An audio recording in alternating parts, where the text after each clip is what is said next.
Hello, what's up guys? Samahan niyo ulit ako sa aking adventure. So gagawa tayo ngayon ng mini vlog dahil pupunta tayo sa DRT Falls. So kung nakikita nyo guys, ay yan ay mga puno ng dalandan. Napakadami nga yan guys.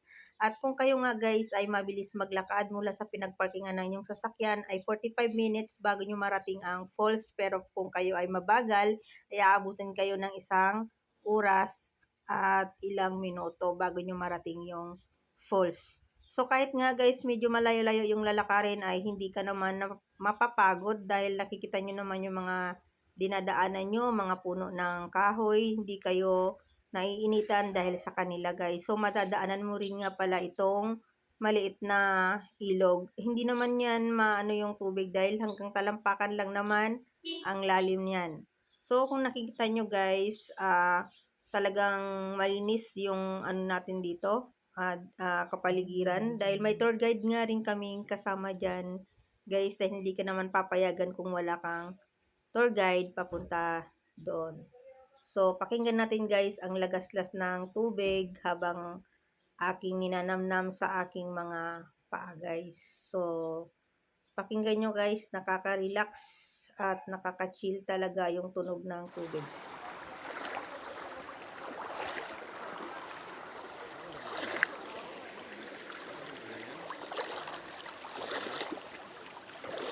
Yan nga guys, ang dinadaanan namin guys. Kung napapansin nyo, napakalinaw dahil puro ngayon bato-bato. So tara guys, malapit na tayo. Sa wakas nga guys, ay narating na nga namin ang Verdivia Falls. Dito nga lang to guys sa DRT Falls. DRT Falls to guys, Verdivia Falls DRT. So kung napapansin nyo guys, madami-dami na rin ang naliligo dito. So ayan na nga guys.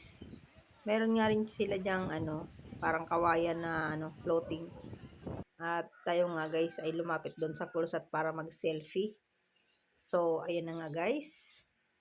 So kung ikaw nga guys ay nanood mula umpisa hanggang sa dulo, ay maraming salamat sa inyong pagpanood. At support me by hit the notification bell and subscribe to my channel. Thank you very much for your watching guys. Maraming salamat. Hanggang sa muli. Bye-bye!